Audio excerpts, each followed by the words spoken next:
Hello दोस्तों, learning by doing पे मैं प्रियंका आपका स्वागत करती हूं। और जैसा कि आपके सामने है दोस्तों, ये है एनसीईआरटी हिस्ट्री क्लास 6 का अध्याय 6 में जो लेसन है जिसका नाम है नए प्रश्न और नए विचार। इस टॉपिक पे हम आज की वीडियो में बात करने वाले हैं। तो दोस्तों, एनसीईआरटी की जो बुक है उसमें दिया है नए प्रश्न नए विचार में सबसे पहले वो बुद्ध के बारे में। तो बुद्ध की कहानी, ठीक है, इसके बारे में जानते हैं कि क्या थी जो बुद्ध की कहानी। तो दोस्तों, बौद्ध धर्म के संस्थापक सिद्धार्थ थे, जिन्हें गौतम के नाम से जाना जाता था। इनका जन्म लगभग 2500 वर्ष पूर्व माना गया है। ठीक है, एनसीईआरटी के बुक में जो है दोस्तों यही डेट दिया गया है। ठीक है, आगे बात करेंगे। बुद्ध जो थे क्षत्रिय थे तथा शाक्य नामक एक छोटे से गण से संबंधित थे। दोस्तों, बुद्ध जो थे वो बोध गया यानी बिहार में एक पीपल के नीचे कई दिनों तक तपस्या की। अंत में उन्हें ज्ञान की प्राप्ति हुई। बुद्ध ने दोस्तों पहला अपना जो उपदेश है वो सारनाथ में दिया। और बुद्ध की मृत्यु की बात करें हम तो कुशीनारा में हो गया। ठीक है दोस्तों, आगे और हम आपसे बात करें तो बुद्ध का जीवन कष्टों और दुखों से भरा हुआ था। इच्छा और लालसा से मुक्त का मार्ग आत्मसंयम है। ठीक है, बुद्ध ने अपनी शिक्षा सामान्य लोगों को प्राकृत भाषा में दी। और बुद्ध ने कहा कि लोग किसी शिक्षा को केवल इसलिए स्वीकार नहीं करें कि यह उनका एक उपदेश है, बल्कि वे अपने विवेक को भी मापे, यानी अपनी बुद्धि को भी माप सकते हैं। ठीक है, आगे बात करें तो उसमें बात किया गया है दोस्तों अब उपनिषद के बारे में। उपनिषद का क्या अर्थ होता है दोस्तों? तो उपनिषद का अर्थ होता है गुरु के समीप बैठना। यानी उपनिषद जो है दोस्तों उत्तर वैदिक ग्रंथ का एक हिस्सा था। मृत्यु के बाद के जीवन पर चर्चा, यज्ञों की उपयोगिता और मृत्यु के बाद आत्मा के अस्तित्व को स्वीकारा गया है। किसमें? उपनिषद में बताया गया। आगे और हम आपसे बात करें तो दोस्तों, तो इनमें सामान्य ज्ञान की चर्चा हुई। पुरुष ब्राह्मण तथा राजा होते थे। कभी कभी गार्गी, अपाला, घोषा, मैत्रेय जैसे स्त्रियों के विचारकों का उल्लेख मिलता है उपनिषद में। इसमें निर्धन व्यक्ति को कम भाग लेते हैं। किसमें? उपनिषद में दोस्तों जो है निर्धन व्यक्ति कम भाग लेते थे। और निर्धन वर्गों के लिए सत्यकाम जवाला था। सत्यकाम जवाला क्या था? यह गौतम बुद्ध का शिष्य था। और आपसे पूछा जाए कि उपनिषद की संख्या कितनी है तो वो है 108। आगे बात करें हम दोस्तों आपसे, वो है व्याकरणविद पढ़नी के बारे में दिया है। तो पढ़नी ने संस्कृत भाषा की रचना की। और पढ़नी ने स्वर तथा व्यंजनों को एक विशेष क्रम में रखकर लघु सूत्रों यानी लगभग 3000 जो है वर्ष के रूप में बताया। यानी 3000 वर्ष में जो है उसी टाइम वो स्वर और व्यंजन के बारे में लिख चुका था। कौन? पढ़नी। आगे बात करें तो दोस्तों अभी तक हम लोग जो थे वो बौद्ध धर्म, और बौद्ध धर्म के बाद हमने उपनिषद के बारे में जाना। अब इस बुक में दिया है जैन धर्म। जैन धर्म के बारे में क्या दिया है तो दोस्तों, जैन धर्म के प्रवर्तक महावीर स्वामी, जो लगभग 2500 वर्ष पूर्व हुआ था।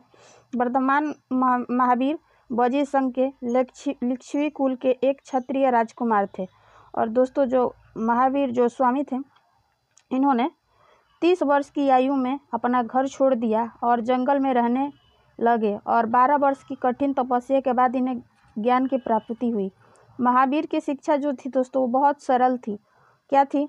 सत्य जानने की इच्छा रखने वाले प्रत्येक स्त्री व पुरुष को अपना घर छोड़ देना चाहिए और अहिंसा के नियमों का कड़ाई से पालन करना चाहिए। अर्थात किसी भी जीव को कष्ट नहीं देना चाहिए और ना किसी जीव को अपने स्वार्थ में आकर हत्या करना चाहिए। ठीक है, आगे था कि महावीर ने अपनी शिक्षा प्राकृत में दी। ठीक है, जैन शब्द का अर्थ क्या होता है दोस्तों? जो जीन से निकला है, जिसका अर्थ होता है विजेता।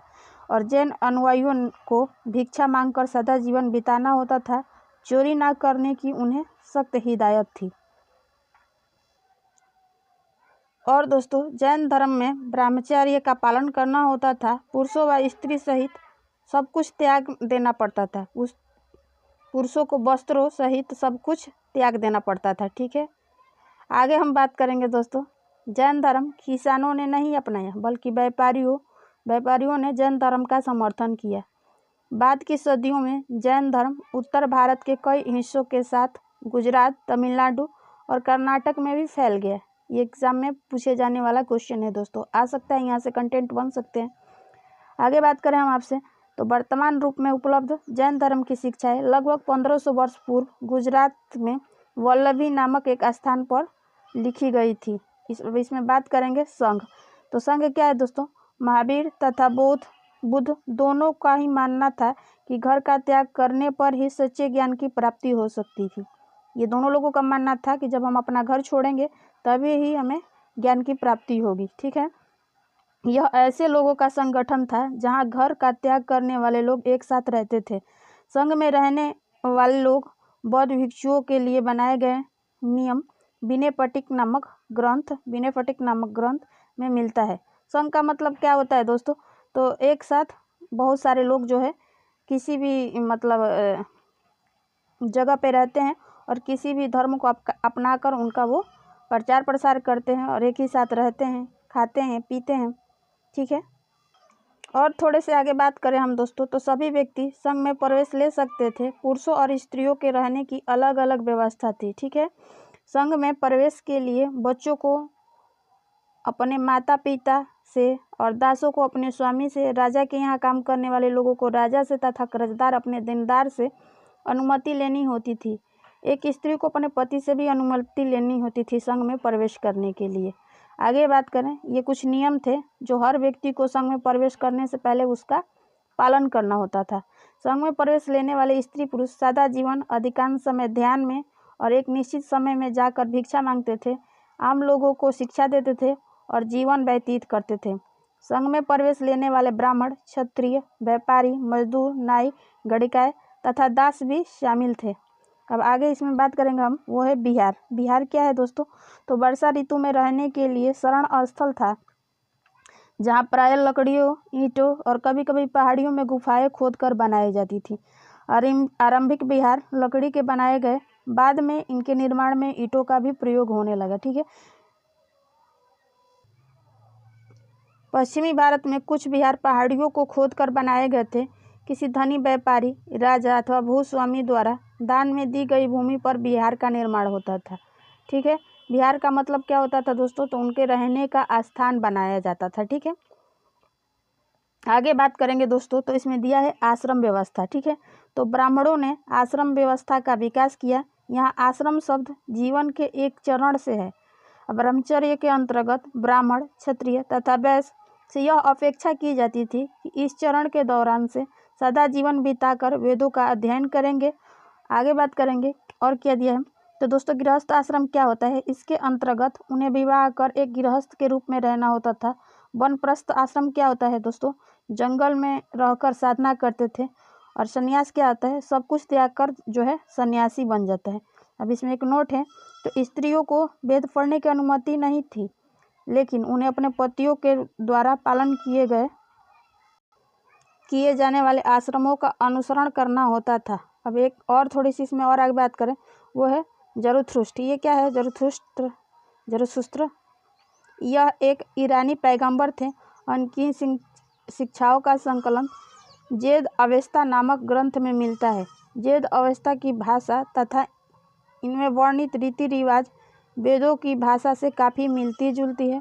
और जरथुस्त्र की मूल शिक्षा का सूत्र है सादा विचार, सादा जीवन और सद्कार्य।